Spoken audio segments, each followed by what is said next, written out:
Welcome everyone. We are very pleased that so many people are interested in helping us moderate and keep time at candidate forums this year. The League of Women Voters is of course a nonpartisan organization. We do not support or oppose particular candidates. We do take positions on the issues. And if you would like to know more about the League of Women Voters, look at our website, LWVCNM.org. I do want to make it clear that we have people here who are not League members yet, and we certainly welcome everyone to become a League member, because if you become a League member, then you can moderate forums and keep time on behalf of the League of Women Voters. But we welcome everyone here to learn about the process. For the general election and the primary election, we have already had a lot of calls for moderators and timekeepers for the forums that are being held. Let me explain that sometimes the League of Women Voters is a co-sponsor of a candidate's forum. But most of the time, we merely serve as, I say merely, it's a pretty significant role. We serve as the moderators and timekeepers for forums that are organized by other groups. And so keep that in mind as Steve and Mary Smith talk about the pre-forum duties that a moderator has. When it comes to candidate forums, we act in a completely nonpartisan fashion, and the tips and techniques that you will hear about today are the ones that that will help to show that nonpartisan way that we conduct forums. Our first panel is Steve Wentworth and Mary Smith. I would say two of our old moderators, but I'll say two of our experienced moderators. What Steve and I are going to be talking about today, and we're going to sort of be doing tag teaming essentially, is talking about what happens when someone reaches out to the League and asks for our help in conducting a candidate forum. And for the most part, my issues, and I believe Steve's will track with these as well, my issues tend to be focused around a forum, not a candidate debate. So we don't get rebuttal, we don't get people talking back to each other. Basically what a League forum tends to be is we ask a question and all of the candidates there get to answer it in the same amount of time. So that way the voters get to hear what each person has to say about the same issue, and we don't encourage, I don't encourage people to talk to each other, to argue with each other, the candidates, because we're trying to get as much information as possible, and at the forums we're trying to get as many questions asked as possible so that the voters come away well informed.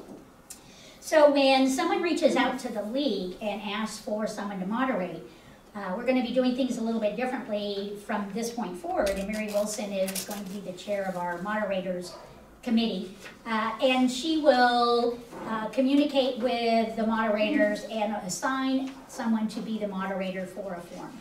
When I am assigned as moderator, the first thing I need to do is to reach out to the sponsor of the forum.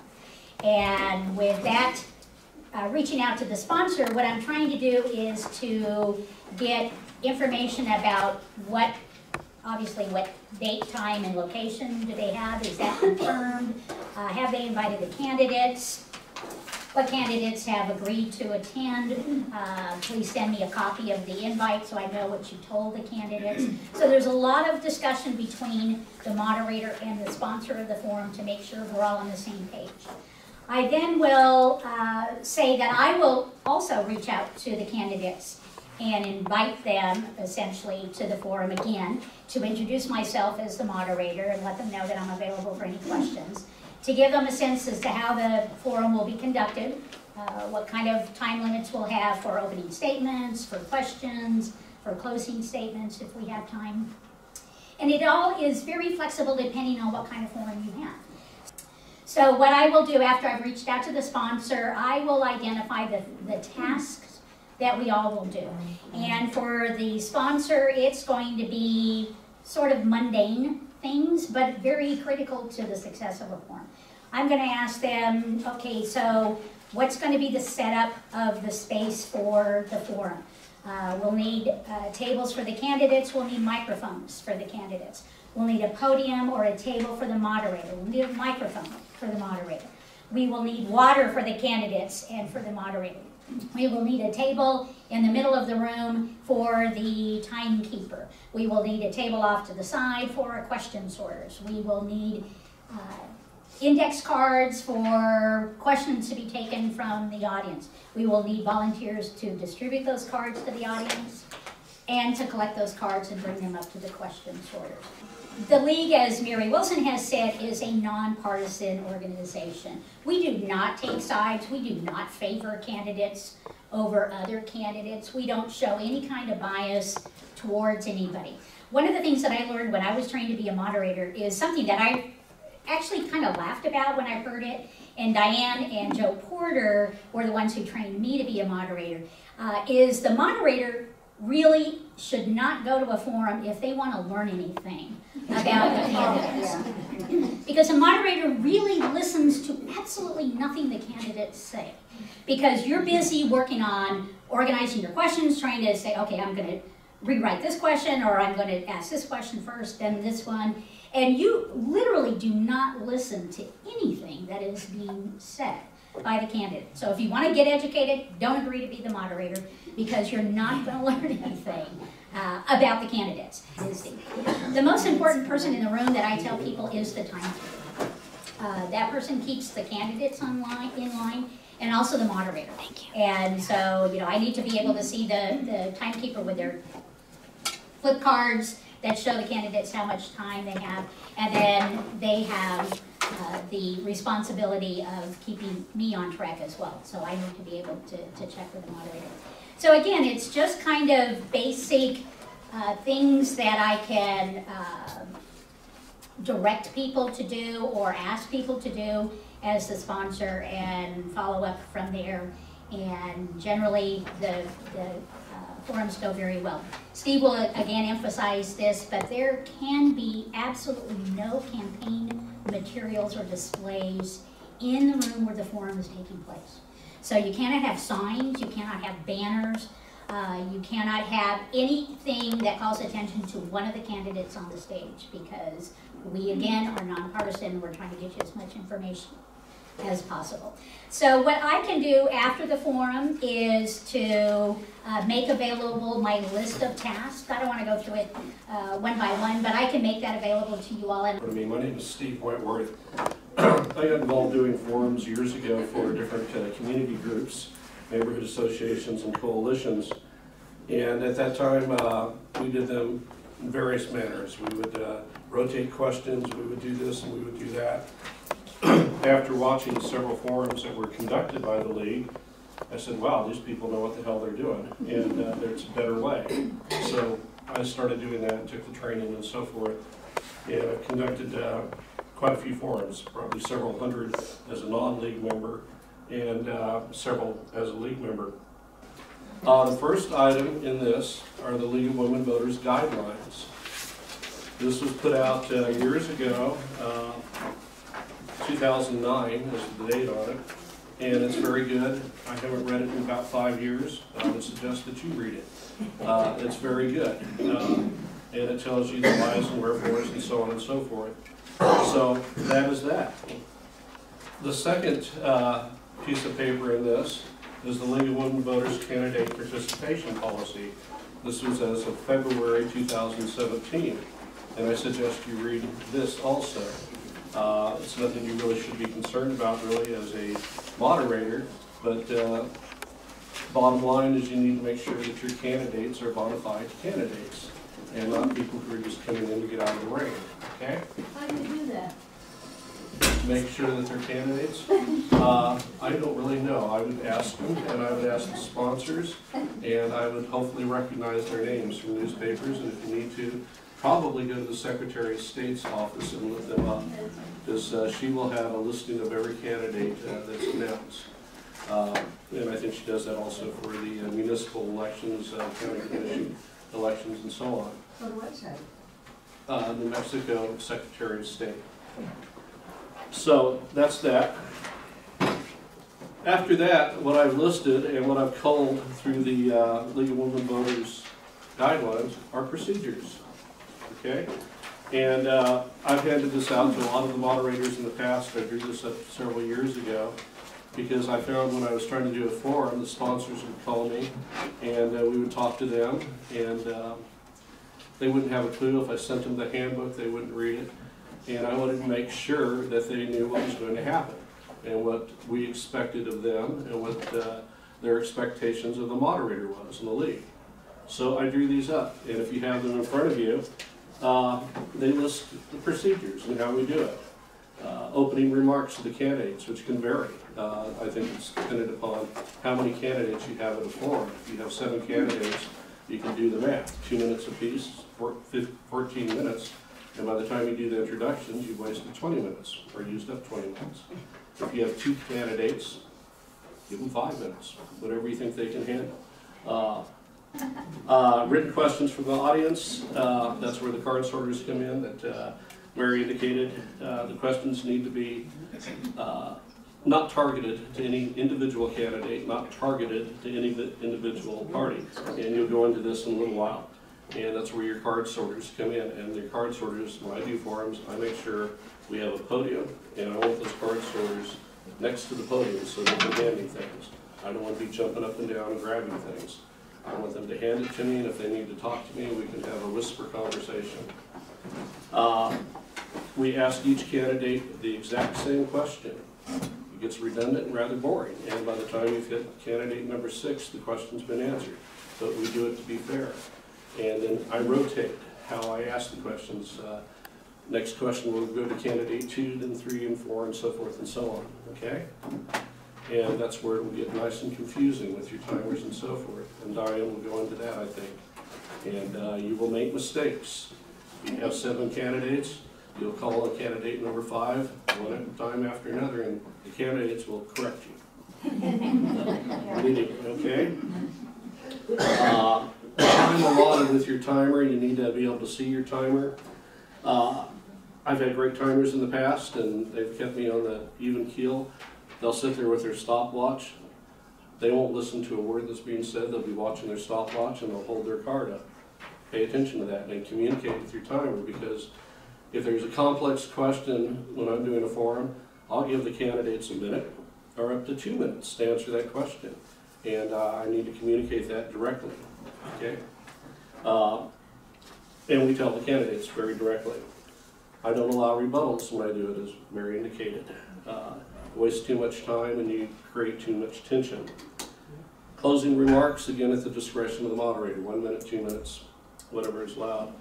No visual aids, no computers, no cell phones, no visual aids, no empty chair if the candidate doesn't show up, we'll remove the chair. All of this is very straightforward. If a candidate cannot attend or cancels within 24 hours in advance, we might cancel the forum if there's just 2 candidates. What's the point in doing a forum with 1 candidate?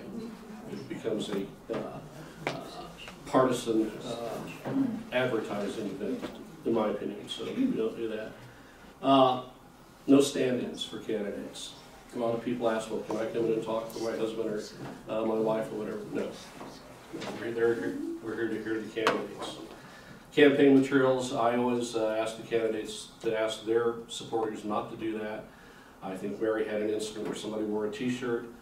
I don't think you can make a person take off their t-shirt, but I would certainly make sure you ask the campaign people or whatever, and put them at the back of the room or ask them to put on a coat or whatever. The thing I do with all of this stuff, again, no campaign information, other things part of the room, we do open up forums the league does to the public.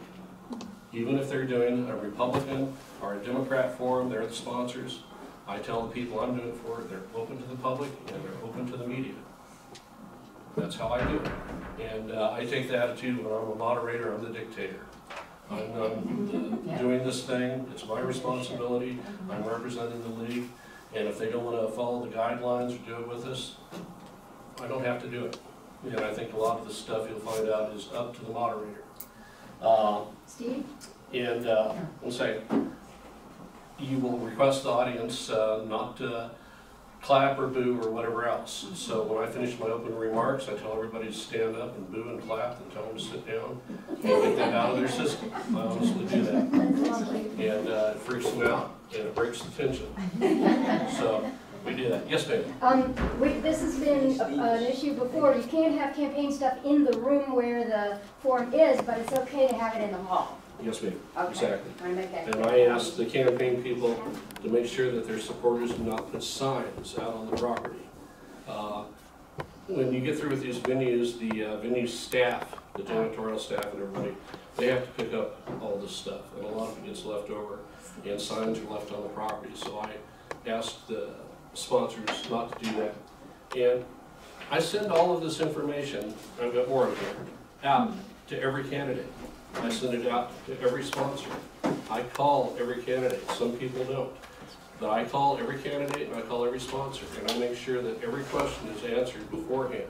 Because I don't want to have a problem with the candidate the night of the forum coming up and saying, well, I didn't know this, didn't know that. Baloney. You were told, you got it in writing, and we talked about it. So that stops a lot of the conflict from the get-go. Okay? Second piece of paper in here, our opening remarks. And I did this for myself primarily and other people to remind me to thank everybody for the forum, to thank the Timekeeper. Cheryl's done excellent work for us, and I always try to remember everybody. And the League of Women Voters, I try to give them information about that, the Who's Who's Guide. I talked about the fact we never support or oppose political candidates or parties. We're nonpartisan, and so on and so forth. I introduced the candidates. Then I go over all the procedures I just went over with you. Again, for the audience, I just read them off to save time. And I don't hand out papers, I just read them off to make sure the audience has heard them. And I don't take questions. We just move on after we have everybody stand up and applaud and boo. I sit down and we get started. And I tell them that they can go out to the parking lot for their conversation. And I direct them to where the restrooms are. We ask everybody to turn off their cell phones. And we get done with the forum. And the thing with a moderator, you need to set the tone immediately. Immediately when you introduce yourself. You're the person in charge. You're calling the shots. The sponsors are going to agree to that. The candidates agree to that. But you don't want to have a banter back and forth with your audience. You want to get on with the business of the forum. You want to impart as much information as you can, and so on and so forth. Standard notification, that's the last page. I send this out to every sponsor group and every candidate. I believe in open transparency and I want to make sure they know what's up. Mary talked about the need for 3x5 cards, pencils, pens. I want the names and contact information for every candidate, and the sponsors, etc. I usually want one person, maybe two people from the sponsoring group to help with the card sorting, and I always want to get a league representative to sit with that person to go over the questions with the cards, make sure they are straightforward. Cold water, bottled water, whatever they want to do, microphones. I like a podium. I don't want to be in the center of a stage. I like it to one side with my card sorters on the other side. That way people aren't looking at me, they're looking at the candidates. I just want to ask the questions. And I want a microphone when I do that. My voice is a fairly loud voice, and I can be very loud, as you can tell, but we all need microphones. Table cards for your candidates. When you have your candidates in there, I don't care if it's senator, commissioner, counselor, they are Joe Blow, Mary Smith. They are not senator, they are not city councilor. If you are not Spanish speaking, what you want to do is talk to the candidate ahead of time and make absolutely certain that you have the correct pronunciation for that person's name. It happened with Steve with an Italian name, I guess it was, or some other name, but it happens very often with a Spanish name. If you do not speak Spanish yourself, you may pronounce it incorrectly. And it is, one, it's embarrassing And two, it doesn't speak very well for the organization that you're moderating for if they do not know the correct pronunciation. So just ask the candidate privately ahead of time. I think the moderator, if you're in charge of the thing and you have people who are being creating havoc or so forth, some group comes in, they want to do it, I think it's the moderator's prerogative to stop the forum and walk out. If you don't have security, if you can't ask them to leave and behave themselves, if they won't be polite and nice, and if they're going to disrupt the forum, why have the forum, in my opinion. And I haven't had any problem with people not complying, but I'm sure it will happen. And if you're going to have a small instance, you know, they can get over that. You just say, we'll stop the forum until you guys want to be quiet or whatever, and then continue on. But if they're not going to behave themselves, I suggest you just pack up your stuff and walk out. First of all, make sure when you're working on a forum, it doesn't just apply to the moderators, but also the timekeeper. Get there early. Don't, for heaven's sakes, be late, but get there plenty early. I usually know at least a half an hour, sometimes 45 minutes. You want to go in and make certain that the room is set up properly, even though you've made arrangements beforehand. You don't know what problems there might be with the microphone or, they don't have things set up quite the way you need to have it. So get there early. First thing you need to do is to meet the organizers, introduce yourself, and because you may have just communicated via email or telephone. And as I said, make sure you have everything you need. When the candidates come in, excuse me, I've got a frog this morning. When the candidates come in, make sure you introduce yourself to them. If you haven't seen them before, make sure somebody who has organized this forum introduces you to them. And you may need help in rounding them up. Sometimes this is the hardest part of the forum. They are campaigning, and they are out there working the crowd. And you can get, it's like herding cats sometimes. So if you have, particularly if you have quite a few candidates, you may need to ask someone who's working on the forum to help you round them up. And get them to come up, because you have to draw lots. You need to decide what order to start questioning them. And if there are only two, you can flip a coin or draw straws, or it's pretty simple. But if you have more than that, and frequently you will, I find it's easy to take an envelope, make up some small slips of paper, and put numbers on it. And let them draw the numbers out of the envelope. Now, I can get them to do it. My husband comes with me sometimes as a question sorter. He'll do that for me. You know, someone might do it for you, or you can do it yourself. But have a way to determine in what order you want them to answer the question. Then you take this grid that I handed out. I handed out one where, and I put actual names on them for a reason. One lesson that we've learned is you don't type up the names of the candidates in advance. Wait, that's why I wrote them in. It doesn't look as nice this way, but I wrote them in because the drawing of lots is going to determine the order. And if you don't have them in the exact order that they are seated and that you're going to start questioning them, you will run into a problem. As alert as you might be, you're going to get out of order. So make sure you do that and have them lined up in the order that you're going to start questioning them with their tents. So you can wait until the last minute to put the tents out with their names on and so forth. And just before you get started, make sure you go over the format with the candidates. Make sure that they understand that there is a minute and a half for opening statements and a minute to answer questions or whatever you've determined in advance. You're going to tell the audience that too, but you want to make sure that the candidates remember that. Sometimes you've talked with campaign people and they don't always communicate that to the candidates. You start on time. Don't start late, start on time. And I do not talk to the candidates prior to the forum. I introduce myself at the forum to each one of the candidates, have them pick their number. And the reason that I don't talk to the candidates ahead of time is that accusation that you said something to one that you didn't say to the other. So, keep your script handy. If you say something to one candidate, you better say it to all, okay? When you send out the information, I send out procedures and setup requirements, etc., to the sponsors and to the candidates. And when I call the candidates, my main topic of conversation, did you receive the information? I'm too lazy to write letters and put stamps on them, so I send it out by email. I did it by email. And I say, please confirm receipt.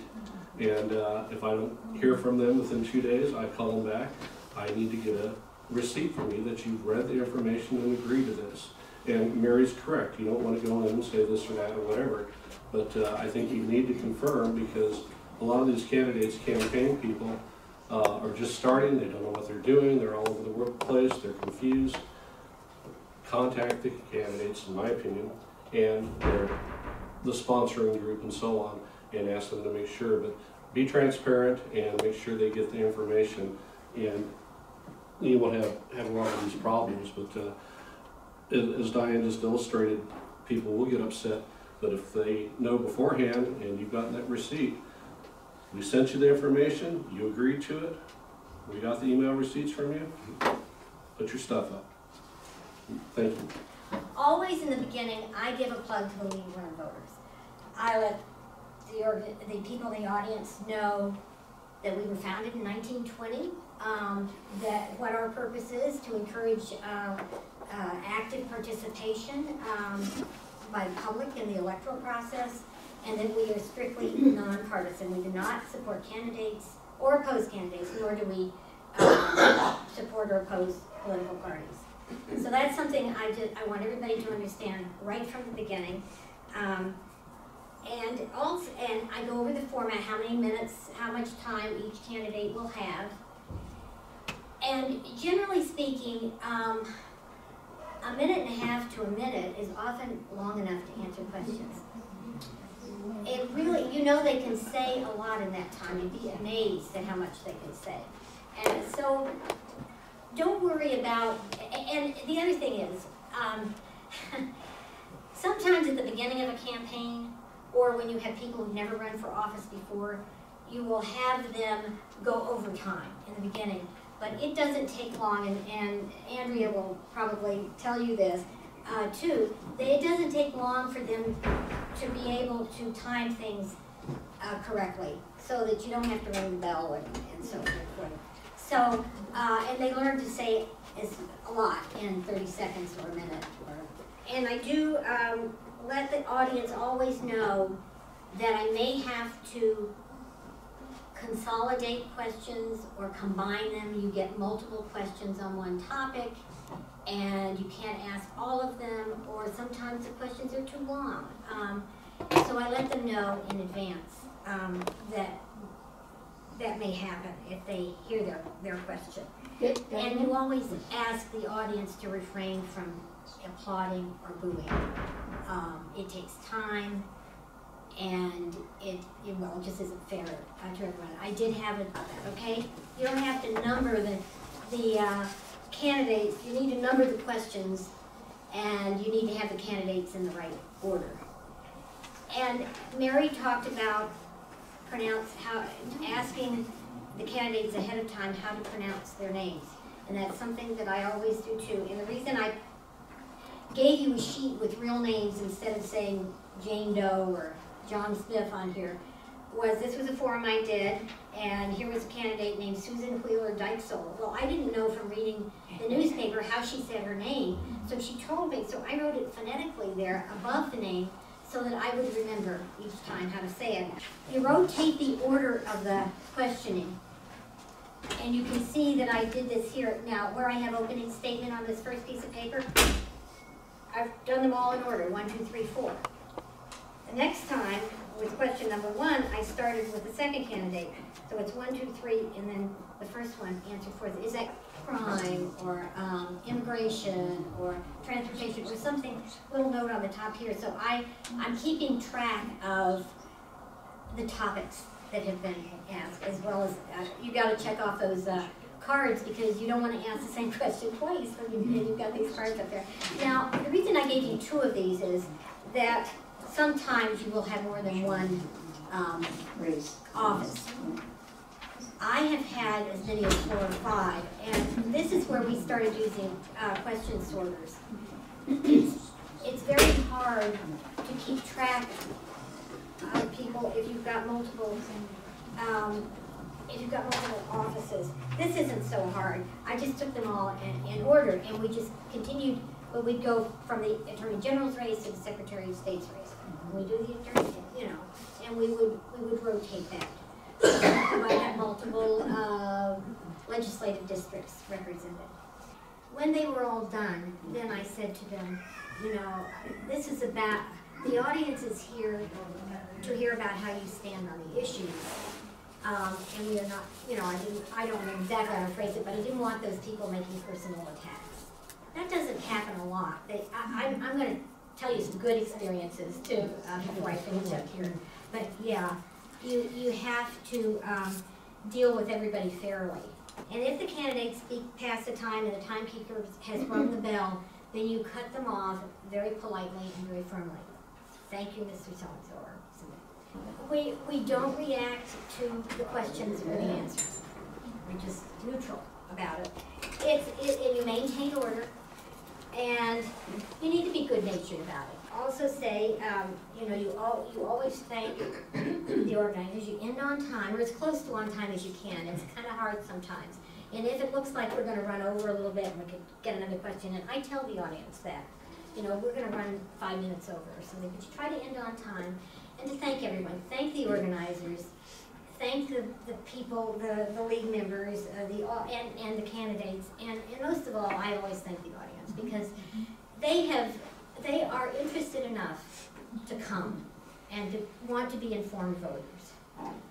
Now, I want to say one thing about the difference between the way we moderate forums and the way other people might do it. We are not journalists. We are not trained to ask probing questions or look for gotcha moments. We are there to help the voter ask questions of the candidates. We're there to facilitate that. And our purpose is to help people be informed voters. Things that I say in my remarks is that the audience needs to respect the candidates and the moderator and everyone who's in the room, and the candidates need to respect each other in the audience. So if you pose it as a matter of, please be respectful to everybody in the room by not applauding after this candidate answers every question or whatever, and that's happened before. And if you keep mentioning the word respect, then I think they really do get that. One of the things that I do as well, I have usually fairly lengthy opening remarks, depending on how many candidates, blah, blah, blah, blah. But I will tell people some information about the election. When early voting starts, when, if it's a city election, you need to have voter ID, that sort of thing. And then I always pitch the voter's guide. Questions. We've sent out flyers to the league requesting questions. We're trying to develop a library of questions. You'll get a lot of questions from the audience, a whole lot of them you can't use. Ask your sponsors for questions. I make that almost a requirement. I will ask candidates that if you have questions, send them in. We will not guarantee they will be asked. We will not guarantee in what order. You need questions. And as you were stating, some questions the candidates will answer. Your next 3 questions in a row, they'll get answered by the candidates. And then with your grid chart and so forth, golly, that was answered, I'm going to go down and pick out the other question. So you have to be prepared for that, and you do listen with a little bit of your ear, because they will do that to you. And nothing is worse than asking the redundant question over and over. So you have to pay attention. And the last thing we'll say very quick is when you talk to the sponsors, unless it is a league-sponsored forum, make damn sure they don't say this is sponsored by the League of Women Voters. If it's sponsored by the Carpenters Union or the Republican Party or whatever, just make sure they're saying the league is moderating, period. They are not sponsoring. The first thing that happens is you tell the organizer that he's to bring 3 by 5 cards. and you tell the organizer to post a person at the door to hand each person, a member of the audience, one of these 3x5 cards on which they're to write questions. We've trained them enough by now that they know when they get a 3x5 card that's blank, that that's for their questions. And so then the organizer will collect those questions.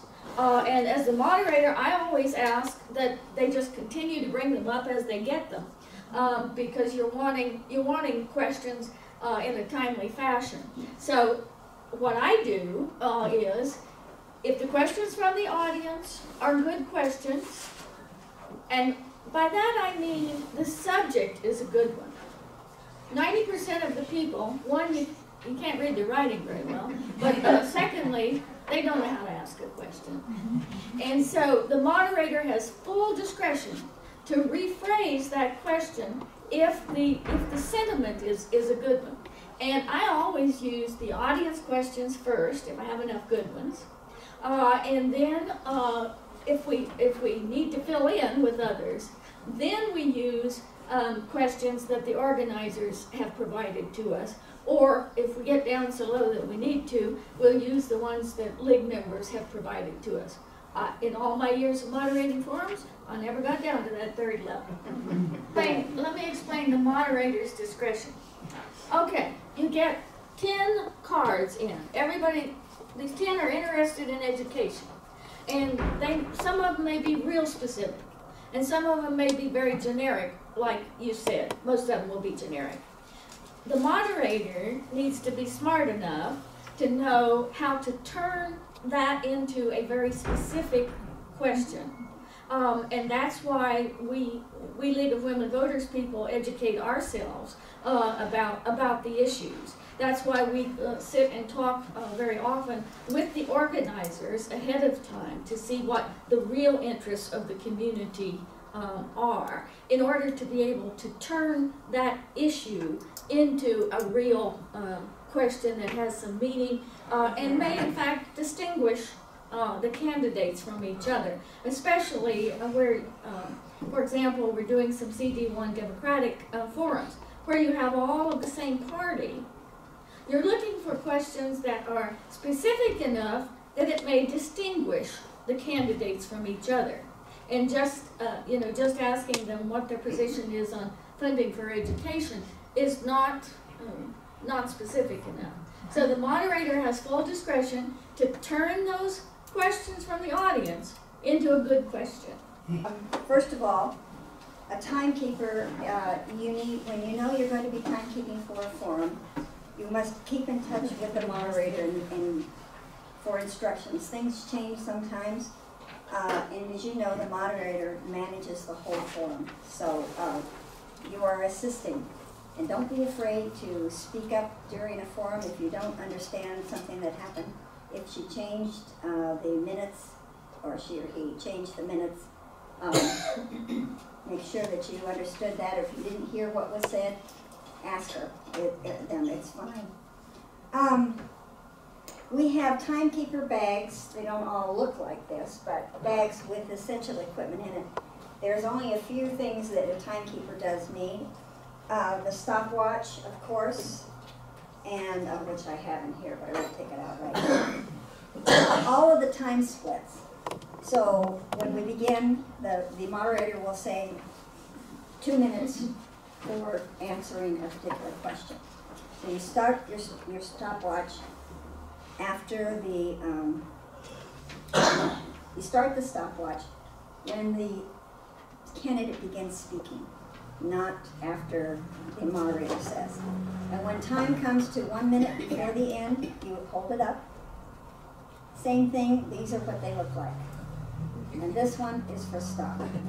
And at that time, after the minutes have gone by, you ring the doorbell. Ring the bell. You can ring a doorbell if you like. And if all the candidates can finish their sentence, but if somebody continues, ring the bell one more time. And then after that, if they still continue, the moderator will take over from there. So you and the moderator are working together. When you begin the forum, we want you to be there early, please. Be there early, set your spot, you pick where you're gonna sit. You and the moderator will decide where you're gonna sit, generally right in front of the candidates. If they're on a stage, you're usually down here, but you are in the middle of the table where they can see you. Sometimes there isn't a table for you to put all your things on, just select a couple of chairs. Don't let the audience crowd you. You want to be able to have space. You don't want somebody right beside you looking to see what you're doing and perhaps maybe getting in the way. The most important thing is to remember that once the forum starts, you can't leave that station. So if you need to go to the restroom, or be sure you have some water. Be sure you have a pen and pencil. You never know to take notes. Okay. The moderator, as they do the introduction, will tell them how many minutes there is. And at that time, if you want to hold them up so that the candidates know what they look like, they know where to look, and demonstrate the bell. Okay. Now, when the time is fully up, of course, you ring the bell.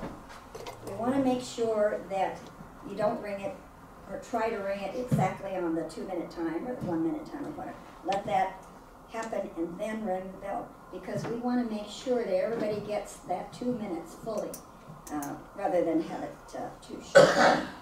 On the sheet that we gave you here, there's a table. So if it's 30 seconds, you know that your timer will say 30 seconds is up. This is a table. If the time is changed, these are what the stopwatch will read for the amount of seconds and which table to pick up. As a matter of, so we do time, asking the question's been asked, and the first speaker starts. Right. Keep watching the watch, and when there's 1 minute left, this goes up. Flip it over, and keep watching, and when 30 seconds remain in the allowed time to get this sign, then you have to watch more closely, because 15 more seconds they get this, and sometimes people panic and stop talking right away. But you can say a remarkable amount in 15 seconds, and they learn to do that, and then this comes up, and if they complete their sentence, great. Otherwise, we get the bell. And, How long do you hold the sign up for? Basically until they stop talking, or until it's clear they're not going to stop talking, and then you ring the bell. You can tell if the candidate's eyes have been here. Okay. We'll hold it up long enough. And after the first time somebody's been belled, everybody starts getting really better on the time. And I'll just say, the moderator pays no attention to the signs. The only thing you ever hear is that bell. Yeah. And if any of your equipment stops working, okay, the bell, for instance, for some reason, you can just yell, time, make sure everybody hears you. If the stopwatch stops working, I suggest if any of you have a smartphone, keep it with you as a backup, because all the smartphones do have a stopwatch. And it'd be really good to practice using it. Like, I always practice using the stopwatch before the forum starts. That's right. These bags are at the league office, so they have to be picked up when the office is open between 10 and noon every weekday. And they need to be taken back afterwards too, and make sure that all the equipment. My presentation is really directed toward the moderators and those who want a question sorter. If they don't want a question sorter, just turn your ears off. Most of what I've got here has already been said, so I'll try to make it very quick, but it won't be a minute and a half. It was mentioned by Mary, get an understanding of the question or of the situation. If you're doing a mayor candidacy in Albuquerque, get to understand the crime situation. The more you understand about the possible questions and the issues, I should say understand the issues, the easier it'll be for you. If you're doing something in a locale where you're not familiar with, you're doing a mayor election in can't even talk, Corrales, you live in Albuquerque, try to get a person who lives in Corrales to help you. They sometimes, especially if you can get a league member, because they know everything. Even then you won't always get answered. Diana, be sure to work with the moderator to get a few questions in advance, just in case you don't have time at the beginning to get audience questions. Usually I found we have had audience questions in time, but sometimes you don't, so you always want a few to get started. Of course, you've got the introduction, that helps. But if you only have a few candidates, that goes pretty fast. Also, try to save a few questions to the end. You might get to the end and have some, let's just call them bad questions that you just don't want to ask for various reasons. But yet you're not quite out of time. So you should have a few questions in reserve so you can ask those, and then the moderator can sit there and say, well, sorry, we couldn't get to all the questions. So the people that wrote the bad questions will just say, well, they didn't get to our questions. What's a bad question? What's a bad question? Something that's too personal? One that's directed at a candidate.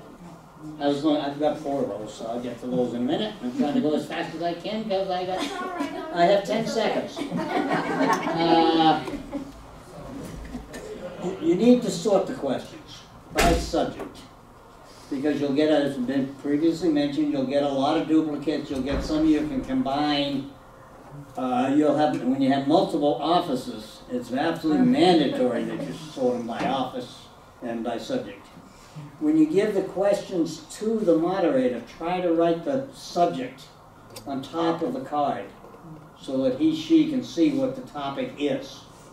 I usually try to provide the moderator with 2 or 3 questions on a particular issue, and then 2 or 3 questions, 2 or 3 issues. So the moderator has a choice of questions to ask and of issues to talk about, they're asked about.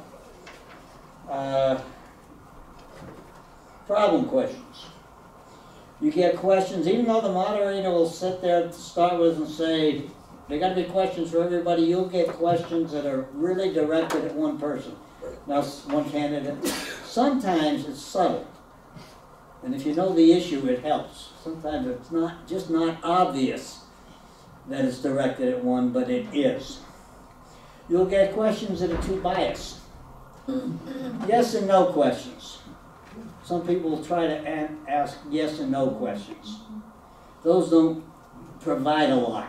So you want to try to work them in. A lot of times I've rewritten yes and no questions to cover the subject and then force the candidates to discuss it and do more than yes and no. And then you'll get some that you don't think they got out of the 6th grade English class. And it's helpful to the moderators that want to help. It's helpful to straighten out the English so they don't have to sit up there and try to straighten out the while they're going. Just procedurally, you're getting these questions from the audience at the last minute. So everything that you're doing is very much on the fly, is it not? Oh yes, it is. That's right. Okay. And you're continuing to work while the forum has started. Oh yeah. Yeah. You know, they talked about the timekeeper can't listen, Yeah. the moderator can't listen. And you can't listen. Well, I can't listen either. Right. Yeah, you're getting them constantly. Yeah. Okay. You'll even get them after the moderator says we got one more question. Time for one more. You'll still get another one. Yeah. Good luck. Okay. So you are doing it on the fly, is the point. Oh yeah. Yes, it's. And runners will be collecting questions throughout the entire forum Yeah. and bringing them up. Yeah, they'll keep coming. Who gathers the questions and gives it to the moderator? Huh? Who gathers the questions and gives it to the moderator? I guess that's another volunteer. Differently from If the this League of one. Women Voters has taken on the role of moderator, then I will assign moderator, I will assign the timekeeper, and I may assign the question sorter. Some of you already have your partners that always do your card sorting, and so I won't necessarily do that. But I'll assign the question sorters if one is needed. Okay. The initial contact with the organizer is through me. Once I assign a moderator, then I turn that moderator over to do all the coordinating with the organizer. I wanted to talk about sound. It's important to have microphones. Voters tend to be older, and it's okay to videotape it. It's okay to broadcast it, right? It's entirely up to the organizer. Right, but I mean, if they want to do that, that's okay. That's and fine. we can recommend sound people. I don't recommend any sound people. I Oh, don't okay, know I any had somebody sound I would people. recommend, but who's worked, who's done forums for us before, and provided all the microphones, all the speakers, all the everything. The League of Women Voters is not involved in that unless we are a co-sponsor and have taken on that role. And that's the organizer's job. Mary, Yeah. that's a good point that we know that Michelle brought up that we haven't talked about yet, and that's people videotaping. The candidates do not want people in the audience to be videotaping. If it's a sponsor, if it's a league, that's one thing. But you know what happens? They'll sit there with their cell phones and they'll get little bits and they use it in campaign ads against us. And so, generally speaking, we don't allow any of that to go. Except by The individual, Yeah. except by the organizer. Sorry, I didn't understand. And if radio or television wants to record it, that's fine too. That's worked out really well where KANW or PBS has recorded it and played it later and we get even more Yeah, coverage. as people have said, our role is to educate the voters, and so the more means there are to get the entire forum out to the public, the better off we are. Yes. When you say sponsored by the League of Women Voters, what does that mean? That means that the Board of Directors of the Central New Mexico League has approved being a co-sponsor. And we'll only do that if the criteria is right. The other sponsor is a nonpartisan, nonprofit organization, is not known in the community as siding with one party or the other. If they have been around long enough, that they've kind of established themselves in the community with a reputation. We are, that's why we very seldom co-sponsor. We do it very judiciously, and I quiz the organizers greatly about who they are and what they do before I would take it to the board.